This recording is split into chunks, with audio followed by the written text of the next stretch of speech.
Saya akan mendongeng cerita rakyat yang berjudul Maling Kundang, cerita rakyat Sumatera Barat. Pada zaman dahulu kala, hiduplah seorang anak bernama Maling Kundang bersama ayah dan ibunya yang miskin. Mereka tinggal di sebuah desa di pinggir pantai. Desa itu kecil dan sepi, penduduknya banyak yang merantau untuk mencari penghasilan lebih. Tidak banyak yang bisa dilakukan di desa mereka, tanahnya gersang, ikan di laut pun sedikit.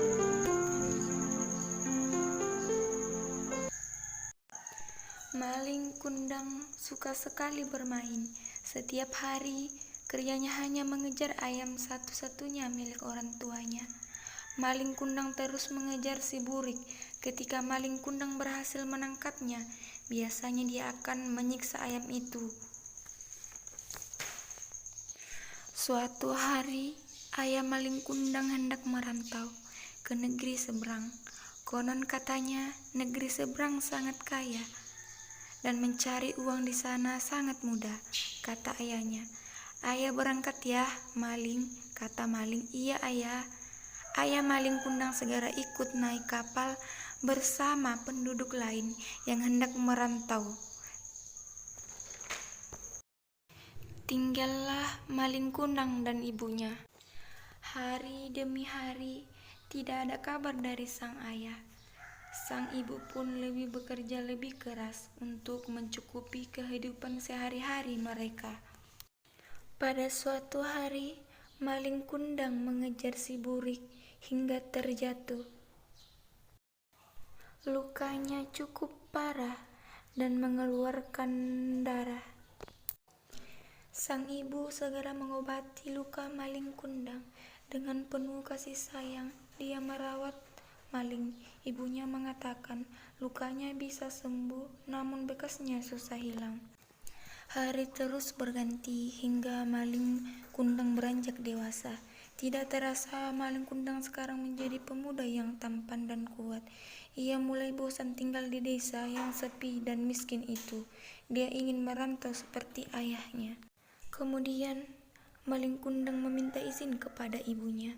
Ibu, izinkan aku merantau ke negeri seberang. Ibunya jadi sedih dan mengatakan, jangan anakku, aku takut kamu seperti ayahmu yang tidak pernah pulang. Hanya kamu yang ibu punya. Kata Maling, jangan khawatir ibu, aku akan berjanji, aku akan pulang dan menjadi orang kaya dan akan membawa ibu juga. Dan akhirnya tidak ada lagi yang bisa diperbuat ibunya. Maling Kundang pun segera pergi di pulau seberang. Maling Kundang pun sampai dan mengatakan, disinilah aku akan mengadu nasib.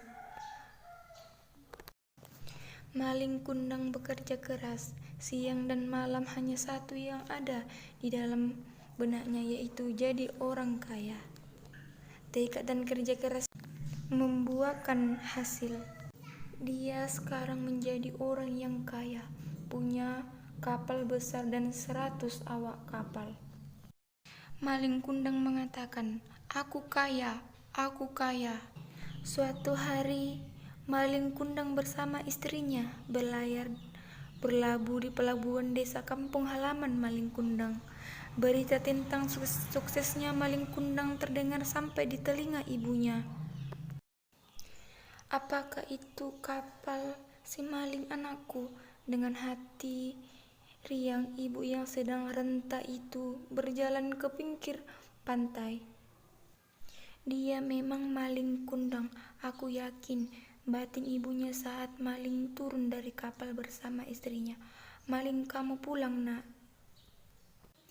Istri Maling Kundang, siapa dia Kanda? Apa benar dia ibumu? Maling Kundang gelisah. Dia tidak mau istrinya tahu kalau Maling Kundang berasal dari keluarga miskin.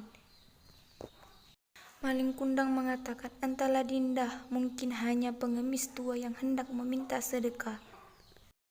Mendengar itu, ibunya sedih dan mengatakan, masa kau tidak mengenal ibumu yang membesarkanmu nak?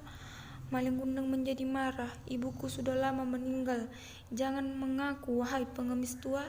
Sang ibu menangis terseduh-seduh. Maling pun menyuruh mengusir ibunya, dan ibunya mengatakan, "Aku yakin kamu anakku maling kundang. Pasti ada tanda di lenganmu. Hanya maling kundang yang mempunyai tanda itu." Ibunya pun berdoa kepada Tuhan, "Jika memang dia anakku maling kundang, kukutuk dia menjadi batu." Seketika petir berbunyi, padahal langit sedang cerah.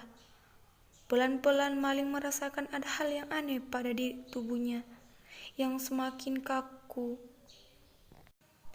Maling mengatakan, ada apa dengan tubuhku?